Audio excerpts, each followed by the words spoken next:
Yep. Okay, so I just want to go through the things that I've been doing with this girl to get the best out of her. And I haven't been lunging her because she's got a real aversion to lunging. It stirs her up too much. Leave that, Loz.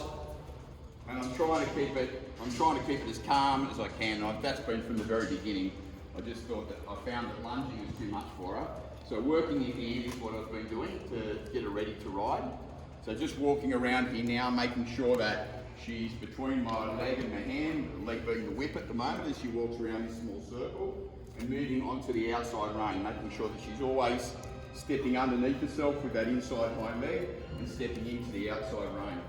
I won't go on and on forever, but once I've got her working in that nice small circle and she's maintaining rhythm and tempo and a good frame, I bring her to the track and just take her along the track, again maintaining that outside rein.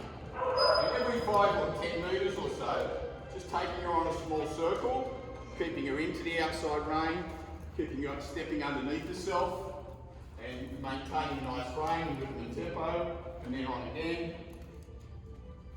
Circle again. The aids are much more subtle when you're out on the track and much more exaggerated when you're on this small circle. Now what I might do now, once she starts to understand that that's what I want from her and she's warmed up a little bit, I'll start to turn those periods where I'm on the track into shoulder in. So as she comes onto the track now, I put her in the shoulder in position, making sure that the front legs are crossing over, that she's stepping underneath herself with the inside hind leg, and again, helping exaggerate the contact on that outside rein. I want her to become very, very familiar with that contact on the outside rein. And the shoulder in is the best exercise for it. And the shoulder in is going to be the best exercise for her on her back, and the shoulder in is going to be the exercise that helps her develop the canter. The position that she's in this shoulder in position, is the perfect position for her to get the correct canter strike off. And the more consolidated she is on the outside rein, the more likely the canter's going to be nice when she gets it. At the moment, I've been a bit cautious about pushing her into the canter because I don't want her to rush. And I want to feel like when it comes time to canter, that I feel like I can put her into that outside rein and keep her there on the strike off so that she doesn't rush, so that I don't have to think about holding her back when she canters off. Because holding her back in any way, shape or form is going to be bad for her. Everything we do here has to be about putting her forward to the bit. And here, I'm keeping my hands still, I'm using my whip as my leg to ask her to go forward to that hand. Just do a bit in the other direction. Everything in both directions. Always trying to even her up, make sure that she is just as supple and flexible and obedient in both directions.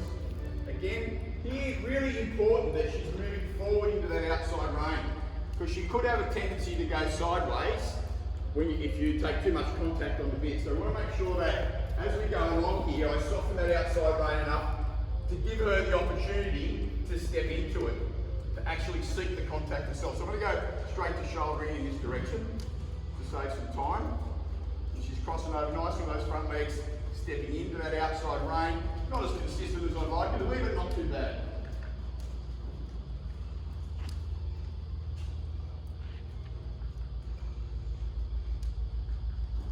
So it's taken a bit to get her to understand that rather than go against your hand, softening in the pole and the neck and the jaw is a better and easier option.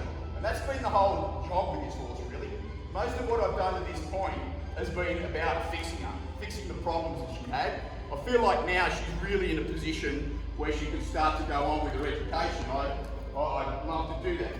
Obviously she's got to come home, but I feel like now I'm really at a point where I can start to bring her along. The fact that she's giving me that shoulder in now, I can actually, you know, the next step I would do with this work in hand, I'll just give you an example what I might do from now on after what I've just done there. So let's say, I take the contact, I'll bring her onto the second track, so a couple of metres from the fence, and then I'll leg yield it to the fence, and then I put her in the shoulder in position, ask her to move along there in shoulder in, small half circle to the left, bring her back to the fence, And now just move along there in a counter shouldering position. Now change that flexion so that the counter shouldering becomes a travers. And now she's moving along there in travers. And then I might turn that travers into a walk pirouette gradually, and she's struggling with that. It's the first time she's ever done this. Walk pirouette. Come on, Gilly. And for the walk pirouette, half pass. Big. And then make the shouldering.